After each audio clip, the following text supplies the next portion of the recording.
السلام علیکم، بسم اللہ الرحمن الرحیم۔ میرے پیارے بہن اور بھائیوں، بد زبانی، اس کے متعلق حدیثیں۔ بد زبان عورت ایک کڑوی سچائی۔ پہلے کی عورتوں کا دیندار ہونے کی وجہ۔ بد زبانی مشہور قول ہے کہ جس رشتوں کو تلوار نہیں کاٹ سکتی اسے زبان کاٹ دیتی ہے۔ زبان کی حفاظت کرنی چاہیے کیونکہ عزت اور ذلت کی یہی ذمہ دار ہے۔ بد زبانی کا معاملہ زیادہ تر عورتوں کے ساتھ ہے۔ اس کے متعلق حدیثیں۔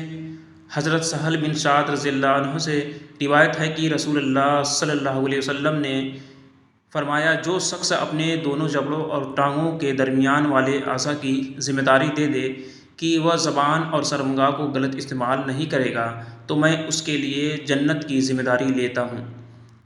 حضرت عقبہ بن عامر رضی اللہ عنہ فرماتے ہیں کہ میں نے عرض کیا، یا رسول اللہ، نجات حاصل کرنے کا طریقہ کیا ہے؟ آپ صلی اللہ علیہ وسلم نے ارشاد فرمایا، اپنی زبان کو قابو میں رکھو، اپنے گھر میں رہو، فضول باہر نہ پھرو اور اپنے گناہوں پر رویا کرو۔ بد زبان عورت، جس کی بیوی بد زبان ہو اس کو ساری زندگی سکون حاصل نہیں ہو سکتا۔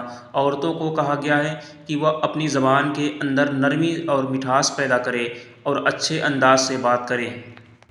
یہ بات بھی قابل قبول ہے کہ کتنی بھی میٹھی سے میٹھی زبان والی عورت کیوں نہ ہو، پھر بھی اس کے اندر تھوڑی بہت کڑواہٹ ضرور ہوتی ہے، کیونکہ عورت جہاں اتنے رشتے سنبھالتی ہے تو تھوڑی بہت کڑواہٹ آ ہی جاتی ہے، لیکن عورت کی زبان میں نرمی ہونی چاہیے۔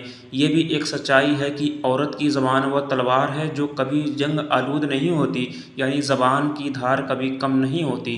یہ بھی ایک سچائی ہے کہ عورت کی زبان وہ تلوار ہے جو کبھی جنگ آلود نہیں ہوتی، یعنی زبان کی دھار کبھی کم نہیں ہوتی۔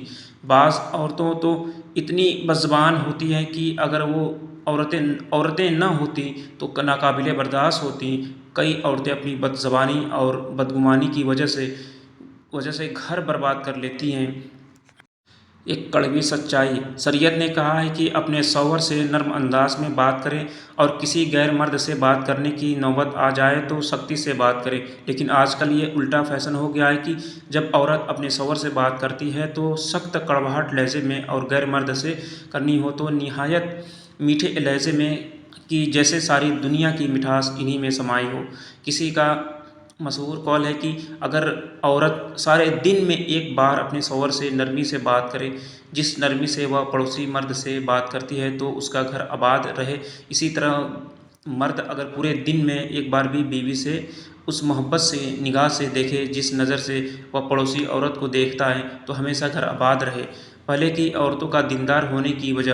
پہلے زمانے کے بزرگ کا یہ معمول تھا کہ وہ اپنی بیٹیوں کو نکاح سے پہلے سورہ نساء اور سورہ نور کا ترجمہ پڑھا دیا کرتے تھے، کیونکہ اللہ تعالیٰ نے سورہ نساء اور سورہ نور میں مرد اور عورت کی زندگی کے احکام، یعنی کیسی زندگی گزاریں، بتلایا ہے۔